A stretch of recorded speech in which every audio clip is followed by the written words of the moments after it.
अस्सलाम वालेकुम, बिस्मिल्लाहिर्रहमानिर्रहीम। लाखों करोड़ों दुरूद व सलाम हज़रत मोहम्मद मुस्तफ़ा सल्लल्लाहु अलैहि वसल्लम पर और उनकी आले मुबारका पर। आजकल एक बड़ा जनरल सा फ़िक्रा सुनने को मिलता है कि शुक्र कीजिए, अल्लाह कुछ ज़्यादा देगा, अल्लाह आपके काम में बरकत डालेगा। कोई शक नहीं कि शुक्र करने से अल्लाह ज़्यादा देता है, कामों में बरकत डालता है, काम बनाता है। लेकिन हमें ये समझना पड़ेगा मकाम शुक्र क्या है, मकाम फ़िक्र क्या है, हमें शुक्र कहाँ अदा करना है, हमें फ़िक्र कहाँ करनी है, हमें तदब्बुर कहाँ करना है, हमें सोचना कहाँ पे है। ये सोचने वाली बातें हैं। ठीक है, हमारा मौलवी, हमारा स्कॉलर हमें ये बताता है कि शुक्र कीजिए, आधी बात बताता है। हमें ये नहीं बताता कि हदीस में ये भी आता है कि अलकासिबु हबीबुल्लाह, हाथ से कमाने वाला अल्लाह का दोस्त है, कसब करने वाला अल्लाह ताला का दोस्त है।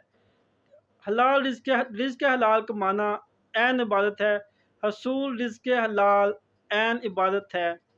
ये नोट के पीछे लिखा हुआ आपको भी मिलेगा और लोगों को आप देख सकते हैं कि वाज़ेह तौर पर ये इबारत लिखी हुई है। तो हमें जो जिस पॉइंट पर सोचने की ज़रूरत है वो है कि हमें फ़िक्र करनी है पहले, उसके बाद हमें कसब करना है। कसब करने के बाद उस कसब के से जो हमें हासिल हो जाए, उस काम से जो हमें हासिल हो जाए, उस पे हमने शुक्र करना है। अगर आप सारा दिन घर पे बैठे शुक्र अल्लाह तेरा शुक्र अल्लाह करते रहेंगे, तो आप बाज़ार में कुछ नहीं लेके जाएँगे, बाज़ार में कुछ नहीं करेंगे, तो आप कभी भी उस शुक्र से आगे नहीं बढ़ सकते। ये एक हकीकत है।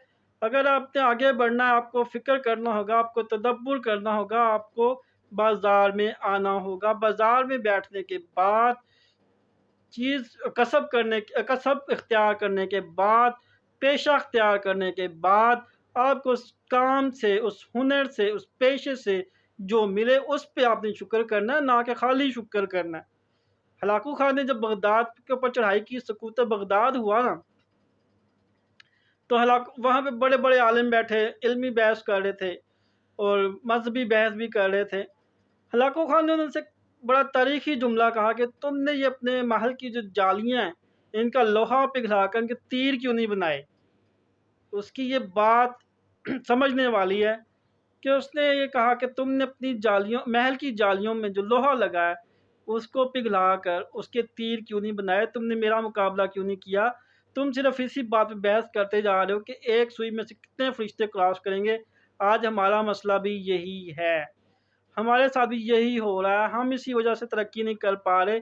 हमें शुक्र तो सिखाया गया है, हमें मकाम फ़िक्र नहीं बताया गया कि हमने फ़िक्र भी करना है। अल्लामा साहब फरमाते हैं तदब्बुर करो, तदब्बुर इख्तियार करो। कभी तदब्बुर भी किया तो उन्हें, ऐ मुस्लिम, क्या गर्दन था जिसका तू टूटा हुआ तारा। इस अगर शेर पे फ़िक्र सोचें तो इसको समझें, तो आपको पता चलेगा मकाम शुक्र और मकाम फ़िक्र में फ़र्क क्या है।